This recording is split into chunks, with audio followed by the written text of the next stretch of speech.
Bona tarda, què tal? Benvingudes i benvinguts! Avui som dissabte i us presentem una xifra i una frase. Entrem al Territori Z.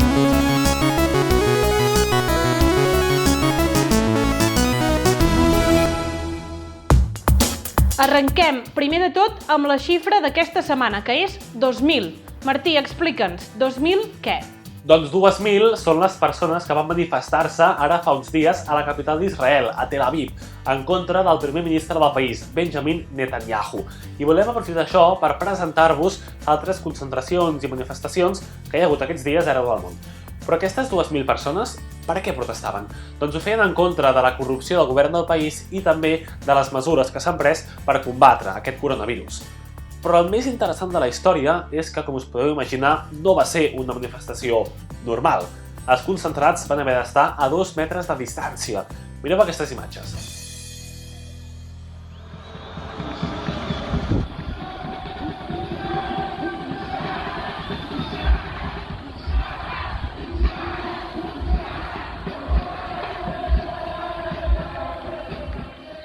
Sens dubte, una manifestació atípica i, de fet, aquest mateix periodista que gravava aquestes imatges explicava hores abans que la gent que va impulsar la concentració va anar-hi amb temps d'antelació per marcar al terra uns senyals per indicar on s'havia de col·locar la gent per poder mantenir aquesta distància de seguretat.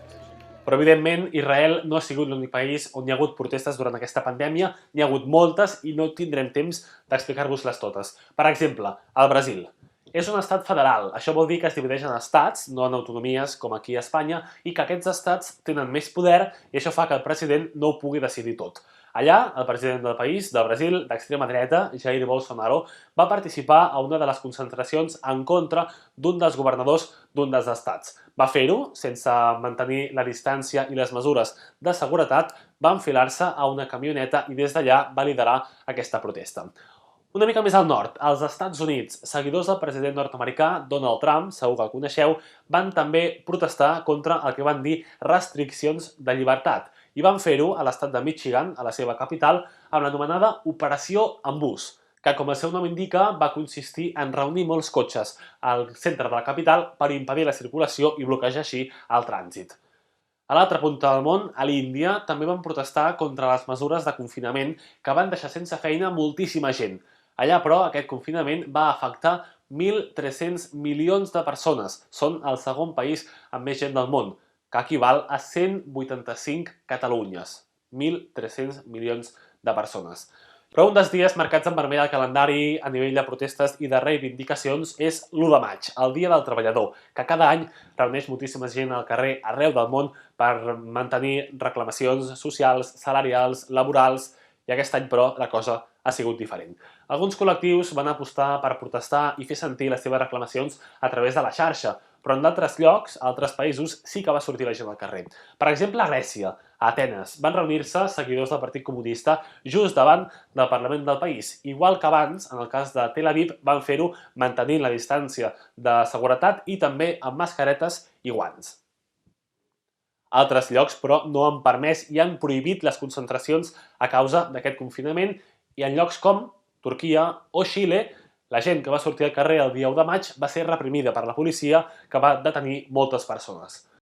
I aquí, què ha passat? Doncs que el govern espanyol no va autoritzar, va prohibir una concentració que van demanar alguns col·lectius i sindicats que volien manifestar-se el dia 1 de maig, el divendres passat, a la plaça Sant Jaume de Barcelona i, per tant, no van poder fer aquesta concentració. A més, les últimes setmanes també hi ha hagut protestes a França, Alemanya, Kènia, l'Argentina, molts països diferents.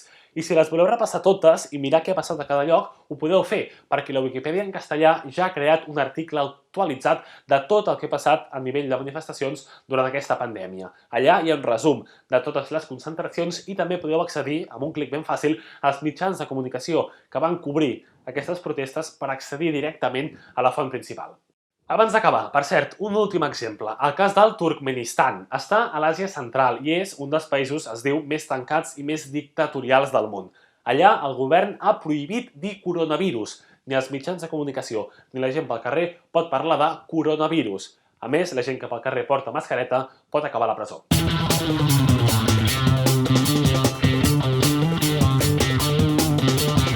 deixem de banda ja la xifra de la setmana, entrem a la frase, que és aquesta. En base a aquesta estratificació, el Procicat ha aprovat la proposta que les 3 regions que es troben en una situació de risc baix, que són Terres de l'Ebre, el Pirineu i Aran, i també el Camp de Tarragona, avancin a partir de dilluns en el desconfinament gradual. I com deveu saber, ella és Núria, la consellera de Salut del Govern de la Generalitat, Alba Vergés, que va anunciar dimecres quines serien les regions sanitàries de Catalunya que a partir de dilluns, a partir de demà passat, passarien a la fase 1 del desconfinament. A Catalunya, la desescalada es farà a partir de 9 regions sanitàries. I què són les regions sanitàries?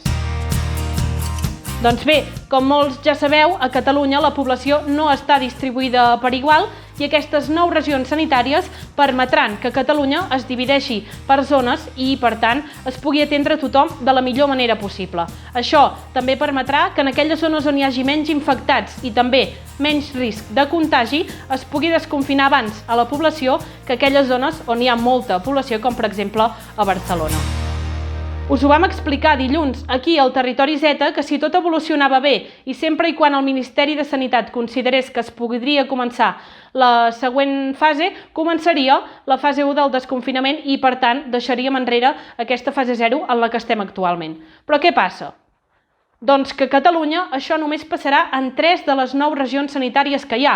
Aquestes seran el Camp de Tarragona, les Terres de l'Ebre i l'Alt Pirineu i Aran, que són les úniques regions sanitàries que a dia d'avui tenen un risc baix de rebrot. És a dir, que hi ha poca probabilitat de que hi hagi un augment important de les persones infectades per coronavirus. Per tant, resumint, totes aquelles persones que ara estigueu vivint al Camp de Tarragona, a les Terres de l'Ebre o a l'Alt Pirineu i Aran, a partir de dilluns, a partir de demà passat, passareu a la fase 1 del desconfinament. I això què vol dir?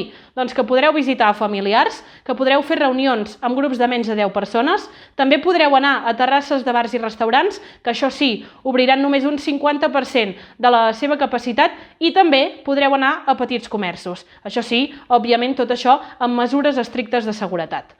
En canvi, per altra banda, a les regions de Girona, Barcelona, la Catalunya Central, Lleida, l'àrea metropolitana nord i sud, de moment es mantindran en aquesta fase 0 del desconfinament i, per tant, no podran passar a la fase 1. Això sí, a l'espera de veure com evoluciona la situació del coronavirus. De fet, relacionat amb això, el que també va dir dimecres la consellera de Salut, Alba Vergés, és que aquestes regions que de moment no poden passar a la fase 1 del desconfinament no vol dir que s'hagin d'esperar 15 dies per poder-ho fer.